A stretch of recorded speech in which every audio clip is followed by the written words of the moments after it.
Hello students, good morning. आपका जो supplementary book है क्लास 7 का, उसका जो दूसरा चैप्टर है ब्रिंगिंग अप करी, वो हम आज शुरू करेंगे। पहला चैप्टर जो द टेनी टीचर था, हमने वो कंप्लीट कर लिया है। अभी हम देखेंगे ब्रिंगिंग अप करी। ब्रिंगिंग अप मतलब क्या है कि लालन पालन करना, बड़ा करना। करी करी यहाँ पर एक छोटा सा एलिफेंट है जो कि बड़ा होता है स्टोरी में। राइटर कैसे उसकी देखभाल करके उसको बड़ा करते हैं वही देखेंगे हम। करी, ए 5-month-old baby elephant, lives and grows up with his 9-year-old friend and keeper. करी एक 5 महीने का छोटा सा बेबी एलिफेंट है जो कि रहता है और बढ़ता है अपने फ्रेंड और कीपर जो कि हैं एक 9 साल के बच्चे। Kari does not eat much, just about 16 kilograms of delicious twigs a day. वो ज़्यादा नहीं खाता, सिर्फ 16 किलोग्राम का खाता है, ट्विक्स खाता है। डेलिशियस मतलब बहुत ही स्वादिष्ट। प्लेफुल एंड सेंसिटिव, करी saves a boy from drowning. अभी पहले यूनिट में देखेंगे कि वो कैसे बचाता है एक बच्चे को डूबने से। करी the elephant was 5 months old when he was given to me to take care of. करी जिसको कि 5 महीने पहले दिया गया था उसकी टेक केयर करने के लिए। I was 9 years old and I could reach his back if I stood on tiptoe. Tiptoe मतलब walking on tips of one's toes so as to make no noise. Toes मतलब आपके जो toes हैं, पैरों की जो उंगलियां हैं, उस पर खड़े होना, उसको बोलते हैं टिप टो। सो अगर वो टिप टो पे खड़े होंगे तभी वो उसको टच कर पाते थे, उसके बैक को। He seem to remain that high for nearly 2 years. वो कम से कम 2 साल तक उसी हाइट का रहा। We grew together, that is probably why I never found out just how tall he was. वो दोनों एक ही साथ बढ़ रहे थे कि इसीलिए राइटर को पता नहीं चला कि वो कितना बढ़ रहा था। ही lived in A pavilion under A thatched roof which rested on thick tree stumps so that it could not fall in when Curry bumped against the poles as he moved out. Pavilion, pavilion क्या होता है हम picture देखेंगे। ये एक थैटेज roof होता है। थैटेज मतलब जो रूफ ना, जो छत स्ट्रॉ और लीफ से बना हुआ होता है, उसको थैटेज बोला जाता है, जो कि ट्री स्टम्प्स में रहता है। ट्री के जो स्टम्प्स होते हैं, जो बड़े बड़े पोर्शंस होते हैं ट्री के, उस पर वो थैटेज रूफ बनाया गया होता है। और वो बहुत ही थिक होते थे, क्योंकि इसीलिए थिक होते थे क्योंकि जब करी उसके अगेंस्ट ब्लो करे मतलब उससे कोलाइड करे, उससे धक्का खा जाए, तो वो पोल्स ना गिरे। जब वो अपने पैविलियन से बाहर आ रहा हो तो वो स्टम्प से टकरा कर स्टम्प ना गिरे, इसकी वजह से वो स्टम्प्स को बहुत ही थिक बनाए जाते थे। ये देखेंगे कैसे होते हैं पैविलियन। ऐसे होते हैं पैविलियन, ऐसे ब्लैंक होते हैं। अभी हम दूसरा पिक्चर देखेंगे। ऐसे इस तरह की जगहों पर इसको पैविलियन बोला जाता है। वहाँ पर देखो स्ट्रॉ और लीफ से बनाया गया होता है उसका रूफ, और थिक स्टम्प्स होते हैं, बहुत ही मोटे मोटे स्टैम्प्स से बनाए जाते हैं। One of the first things Kari did was to save the life of a boy. सबसे पहला चीज़ उसने क्या किया था कि उसने एक बच्चे की जान बचाई थी। करी did not eat much but he nevertheless needed 40 pounds of twigs a day to chew and play with. So वो ज़्यादा नहीं खाता था, लेकिन 40 पाउंड्स मतलब अराउंड 18 kgs ऑफ ट्विग्स उसे एक दिन में ज़रूरत पड़ती थी खेलने के लिए, चबाने के लिए। Every day I use to take him to the river in the morning for his bath. हर दिन सुबह उसको रिवर में लेके जाते थे राइटर नहलाने के लिए। He would lie down on the sandbank while I rubbed him with the clean sand of the river for an hour.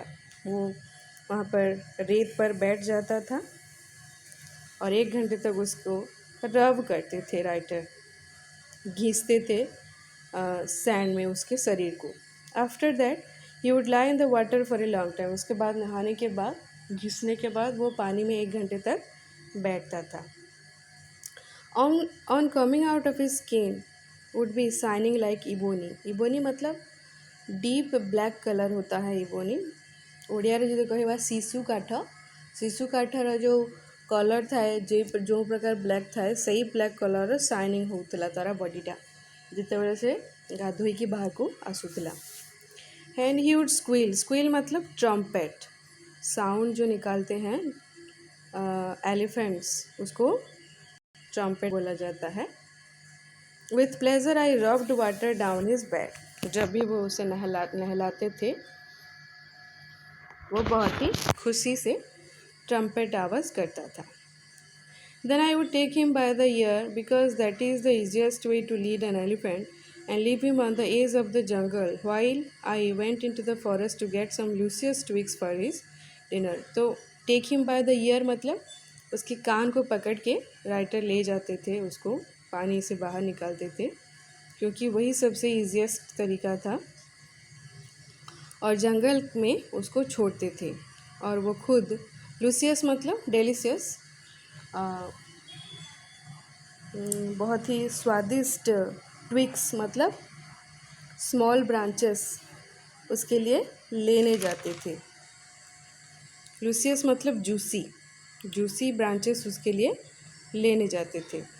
One has to have a very sharp hatchet to cut down this twigs. It takes off half an hour to sharpen the hatchet because if a twig is mutilated and an elephant will not touch it. Hatchet मतलब axe जो instrument होता है, small x जिससे कि हम पेड़ों के branches को काटते हैं, वो बहुत ही शार्प होना चाहिए अगर एलिफेंट्स के लिए ट्विक्स काटा जा रहा है। अगर ट्विक्स म्यूटिलेटेड हो जाते हैं, म्यूटिलेटेड मतलब टॉर्न ऑकवर्डली डिसफिगर, अच्छी तरह से नहीं काटे जाते तो वो एलिफेंट को पसंद नहीं आते, एलिफेंट उसे टच नहीं करता, तो उसी वजह से बहुत ध्यान से काटना पड़ता था ट्विक्स को। It was not an easy job to get twigs and saplings for curry। करी के लिए छोटे छोटे saplings मतलब small plants, छोटे छोटे plants और twigs लाना बहुत ही difficult job था। I had to climb all kinds of trees to get the most delicate and tender twigs। delicate मतलब soft और tender मतलब fine, बहुत अच्छी तरीके से अच्छी तरह के ट्विक्स लाने के लिए बहुत बड़े बड़े पेड़ों को चढ़ना पड़ता था राइटर को। As he was very fond of the young branches of the banyan tree which grows like a cathedral of leaves and branches, I was gathering some one spring day in March when I suddenly heard Kari calling to me in the distance. जब banyan tree के twigs जो करी को बहुत ही ज़्यादा पसंद थे, cathedral of leaves मतलब having large amount of leaves, बहुत ही ज़्यादा लीव्स जिसमें होते हैं वो वाले ब्रांचेस जब वो ला ही रहे थे, तभी मार्च के महीने में स्प्रिंग सीजन में करी की आवाज़ उनको बहुत दूर से सुनाई दिया। As he was still very young the call was more like that of a baby than an elephant. उस टाइम वो बहुत ही छोटा था तो उसकी वजह से एक बेबी की आवाज़ की तरह उसकी आवाज़ सुनाई दिया। किसकी आवाज़? करी की आवाज़। I thought somebody was hurting him, so I came down from my tree and ran very fast to the edge of the forest where I had left him, but he was not there. So writer को लगा कि कोई उसे harm पहुंचा रहा है, कोई उसे मार रहा है, सो वो बहुत जल्दी ट्री से नीचे उतरकर बहुत जल्दी उसी डायरेक्शन में भागने लगे जहाँ पर उन्होंने उसको छोड़ा था, लेकिन वो वहाँ पर नहीं था। I looked all over but I could not find him. मैंने हर तरफ देखा लेकिन मुझे वो कहीं भी नहीं मिला। I went near the edge of the water and I saw a black something struggling above its surface.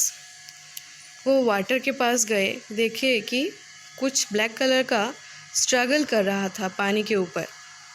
Then it rose higher and it was the trunk of my elephant. वो ऊपर उठा, रोज हायर मतलब ऊपर उठा, तो writer ने देखा कि करी का ट्रंक था वो। I thought he was drowning. Writer सोच रहे थे कि वो डूब रहा है। I was helpless because I could not jump into the water and save the 400 pounds of him since he was much higher than I. Writer खुद को बहुत हेल्पलेस फील कर रहे थे। वो खुद करी को बचाने के लिए कुछ भी नहीं कर पा रहे थे, क्योंकि वो एलिफेंट उनसे बहुत ही ज़्यादा बड़ा था, बहुत ही हायर भी था। But I saw his back rise above the water and the moment he caught my eye he began to trump and struggle up to the store. उसी वक्त राइटर ने देखा कि वो धीरे धीरे अपना पीठ ऊपर कर रहा है, और जब भी राइटर को उसने देखा और वो स्ट्रगल कर रहा था शोर पर आने के लिए, नदी के किनारे आने के लिए। Then still trumpeting he pushed me into the water, and as I fell into the stream I saw a boy lying flat on the bottom of the river। और वो बहुत ज़ोर ज़ोर से चिल्ला भी रहा था। उसी वक्त उसने राइटर को भी पानी में पुश किया। करी ने राइटर को पानी में पुश किया, और राइटर ने देखा कि उस नदी के अंदर एक लड़का फ्लैट होके पड़ा हुआ है नदी के नीचे। He had not altogether touched bottom but was somewhat afloat। पूरा नीचे नहीं था, थोड़ा ही ऊपर था, थोड़ा ऊपर फ्लोटिंग कर रहा था। I came to the surface of the water to take my breath, and there Curry was standing, his feet planted in the sandbank and his trunk stretched out like the hand of a waiting for mine। So writer breathing करने के लिए water के surface में आए। कभी वो नीचे जा रहे हैं, कभी ऊपर आ रहे हैं। उन्होंने देखा अंदर जाकर कि एक बच्चा पड़ा हुआ है, और बाहर आके देख रहे हैं कि करी खड़ा हुआ है, वेट कर रहा है कि कब राइटर उस लड़के को पानी से निकाल कर आएंगे।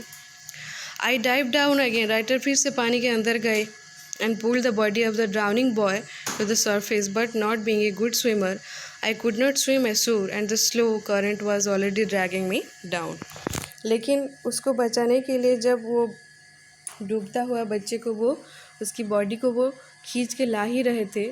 राइटर तो अच्छे स्विमर नहीं थे, इसकी वजह से क्या हुआ कि वो स्विम करके नदी के किनारे नहीं आ पा रहे थे, और वो जो पानी का जो करंट था, पानी का जो बहाव था, वो उनको खींच के नीचे लेके जा रही थी। Seeing us drift by in the current, Curry, who was usually slow and ponderous, suddenly darted down like a hawk and came halfway into the water, where I saw him stretch out his trunk again। और जब देखा करी ने कि writer खींचते चले जा रहे हैं, वो थोड़ा स्लो होता था, पोंडरस होता था, जो कि लेबोरियस होता है। पोंडरस मतलब लेबोरियस, अपने वेट की वजह से थोड़ा स्लो रहता है। वो बहुत ही ज़ोरों से मूव किया उसने। डाटेड डाउन मतलब move quickly like a hawk. Hawk एक बहुत ही तेज़ पक्षी होता है, उसकी तरह वो जल्दी से पहुंच आया, पानी के आधे हिस्से तक वो आया, और उसने अपना ट्रंक को स्ट्रेच किया। अब देखो पिक्चर में दिखाया गया है कैसे वो अपने ट्रंक की मदद से राइटर की गर्दन को पकड़कर उनको खींचता है।